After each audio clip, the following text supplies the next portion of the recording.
അപ്പോൾ മക്കളെ, ഇനി നമ്മളൊക്കെ പല ആളുകളും വാട്സപ്പ് സ്റ്റാറ്റസ് കാണാറില്ലേ? വാട്സപ്പ് സ്റ്റാറ്റസ് കാണുമ്പോൾ നമുക്ക് ആ സ്റ്റാറ്റസ് നമുക്ക് കിട്ടിയാൽ നമുക്ക് സെൻഡ് ചെയ്യുക, അല്ലെങ്കിൽ നമ്മളെ വാട്സപ്പ് സ്റ്റാറ്റസ് വെക്കണം എന്നൊക്കെ നമ്മൾ ആഗ്രഹിക്കാറുണ്ടല്ലേ? അപ്പോൾ നമ്മൾ അവരോട് അത് സെൻഡ് ചെയ്യാൻ വേണ്ടി പറയും. അങ്ങനെയൊക്കെ നമ്മൾ ചെയ്യാറാണ് പതിവുള്ളത്. അപ്പോൾ ഇതിന് മുമ്പ് ഞാൻ പരിചയപ്പെടുത്തിയിട്ടുണ്ടായിരുന്നു സ്റ്റാറ്റസ് നമുക്ക് ഡൗൺലോഡ് ചെയ്യുമ്പോൾ അവരോട് ചോദിക്കാതെ തന്നെ നമുക്ക് ഡൗൺലോഡ് ചെയ്യാനുള്ള മെത്തഡൊക്കെ ഞാൻ കാണിച്ചു തന്നിരുന്നു. അപ്പോൾ അതെന്താണെന്ന് വെച്ച് കഴിഞ്ഞാൽ അതെങ്ങനെ ചെയ്യാന്ന് വെച്ച് കഴിഞ്ഞാൽ നമ്മളത് ഗൂഗിൾ മറ്റേതെടുത്ത് കഴിഞ്ഞാൽ നമ്മളെ ഫയൽ മാനേജർ എടുത്ത് അങ്ങനെ പോയി കഴിഞ്ഞാൽ നമുക്ക് ആ വാട്സപ്പ് അതിൻ്റെ ഇതിൽ വരിക. ഫയൽ മാനേജർ എടുത്ത് അതിൽ വന്ന് വാട്സാപ്പ് എന്നുള്ള ഫോൾഡർ സെലക്ട് ചെയ്യുക. അത് സെലക്ട് ചെയ്ത് അതിൽ മീഡിയ എന്നുണ്ട്, അത് സെലക്ട് ചെയ്ത് കഴിഞ്ഞ് കഴിഞ്ഞാൽ ഇവിടെ നമുക്ക് വാട്സാപ്പിൻ്റെ സ്റ്റാറ്റസ് എന്നുള്ളതിൽ ക്ലിക്ക് ചെയ്തപ്പോൾ നമ്മളിവിടെ ഏതൊക്കെ സ്റ്റാറ്റസ് കണ്ടു ആ സ്റ്റാറ്റസുകളൊക്കെ ഇവിടെ നമുക്ക് സേവായി കിടക്കുന്നുണ്ട്. ഇത് നമുക്ക് ഇതിൽ പ്രസ് ചെയ്ത് സെലക്ട് ചെയ്ത് നമുക്ക് മൂവ് ചെയ്യിച്ച് നമുക്ക് എവിടുത്തെ ഫോൾഡറിലേക്കാണ് വേണ്ടതെന്നുണ്ടെങ്കിൽ അതിലേക്ക് സെൻഡ് ചെയ്യാം. അവിടെ കൊണ്ടുപോയി പേസ്റ്റ് ചെയ്യാം കേട്ടോ. അതല്ലാന്നുണ്ടെങ്കിൽ ഈ ഫോൾഡറിൽ തന്നെ വെച്ച് കഴിഞ്ഞ് കഴിഞ്ഞാൽ അല്ലെങ്കിൽ 24 മണിക്കൂർ കഴിഞ്ഞ് കഴിഞ്ഞാൽ ഇതിൽ നിന്ന് ഡിലീറ്റ് ആയി പോകും. അപ്പോൾ ഞാൻ നിങ്ങൾക്ക് ജസ്റ്റ് ഒരു ഉദാഹരണത്തിന് ഒരു സ്റ്റാറ്റസ് കാണിച്ചു തരാം. ഇപ്പോൾ ഞാനതിൻ്റെ ഒരു സ്റ്റാറ്റസ് എടുത്ത് നോക്കുകയാണ്. അപ്പോൾ ഞാൻ കണ്ട ഈ ഒരു സ്റ്റാറ്റസ് ഞാൻ കണ്ടു നോക്കാം. ഇത് നമ്മളെന്താ ചെയ്യേണ്ടത്? നമ്മൾ ഫുള്ളായിട്ട് കാണുക, ഈ സ്റ്റാറ്റസ് ഫുള്ളായിട്ട് നമ്മൾ കാണുക.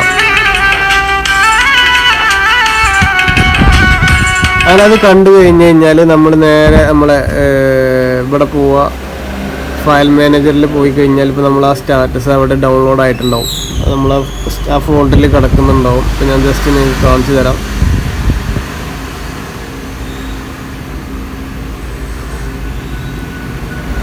ഇതിൽ വന്ന് വാട്സപ്പ് എടുക്കുക, വാട്സപ്പിൽ മീഡിയ എടുക്കുക, മീഡിയയിൽ സ്റ്റാറ്റസ് എന്നുള്ളത് എടുത്ത് കഴിഞ്ഞ് കഴിഞ്ഞാൽ ഇവിടെ സെർച്ച് ചെയ്ത് കഴിഞ്ഞാൽ നമുക്ക് കാണാൻ സാധിക്കുന്നതാണ്. ഇപ്പോൾ കണ്ടോ ലാസ്റ്റ് ഇവിടെ കാണുന്നുണ്ട് MP4. അപ്പോൾ ഈ സ്റ്റാറ്റസ് നമുക്ക് ഇവിടുന്ന് സെലക്ട് ചെയ്യാം. ഇത് ഇവിടുന്ന് സെലക്ട് ചെയ്ത് നമ്മൾ മൂവ് എന്നുള്ളതിൽ ക്ലിക്ക് ചെയ്ത് നമ്മൾ SD കാർഡിലേക്ക് ഏതെങ്കിലും ഫോൾഡറിലേക്ക് നമുക്ക് റിമൂവ് ചെയ്യാൻ സാധിക്കുന്നതാണ്. അതിലേക്ക് കൊണ്ടുപോയി പേസ്റ്റ് ചെയ്യുക.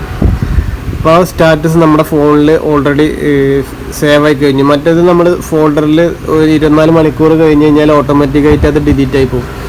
ഇനി ഇന്നത്തെ വീഡിയോ നിങ്ങൾ പറയുന്നത് എന്താ വെച്ച് കഴിഞ്ഞാൽ ഈ ഒരു സ്റ്റാറ്റസ് എത്രയും പെട്ടെന്ന് അല്ലെങ്കിൽ നമുക്ക് ആക്സസ് ചെയ്യപ്പോൾ ഇത്രയും ഫയൽ മാനേജറിൽ പോയി അങ്ങനെ വാട്സപ്പിൻ്റെ ഫോൾഡറിലൊക്കെ എടുത്തിട്ടൊക്കെ വേണം നമുക്ക് ചെയ്യാന്നുണ്ടെങ്കിൽ അപ്പോൾ അത്രയും റിസ്ക് എടുക്കാതെ നമുക്ക് ഈ ഒരു ഫോൾഡർ നമ്മളെ ഹോം പേജിലേക്ക് സെറ്റാക്കാൻ പറ്റും. അതിനെ പറ്റിയിട്ടാണ് പറയുന്നത്.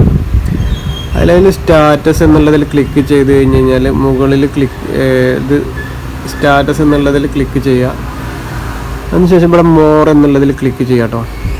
മോർ എന്നുള്ളതിൽ ക്ലിക്ക് ചെയ്ത് കഴിഞ്ഞാൽ ഇവിടെ ആഡ് ഫേവറേറ്റ് എന്നുണ്ട്, അതിൽ ക്ലിക്ക് ചെയ്ത് കഴിഞ്ഞ് കഴിഞ്ഞാൽ ഇപ്പോൾ നമ്മൾ അതിനുശേഷം നമ്മൾ ബാക്ക് പോവുക. ഇനി നമ്മൾ ഫയൽ മാനേജർ വന്ന് ഇവിടെ ഈ 3 ഡോട്ടിൽ ക്ലിക്ക് ചെയ്ത് ഇവിടെ ഫേവറേറ്റ് എന്നുള്ളതിൽ ക്ലിക്ക് ചെയ്ത് കഴിഞ്ഞ് കഴിഞ്ഞാൽ ഇപ്പോൾ നമുക്ക് ആ ഒരു ഫോൾഡർ ഇവിടെ പെട്ടെന്ന് ആക്സസ് ചെയ്യാൻ സാധിക്കുന്ന തരത്തിൽ ഇവിടെ സേവായി കിടക്കുന്നുണ്ട്. അപ്പോൾ നമ്മൾ പെട്ടെന്ന് ആക്സസ് ചെയ്യാൻ വേണ്ടിയിട്ട് ഇത്തരത്തിൽ നമുക്ക് ചെയ്യാൻ സാധിക്കുന്നതാണ്. ഓക്കെ, മറ്റൊരു വീഡിയോ ആയിട്ട് വീണ്ടും വരാം. നന്ദി, നമസ്കാരം, താങ്ക് യു.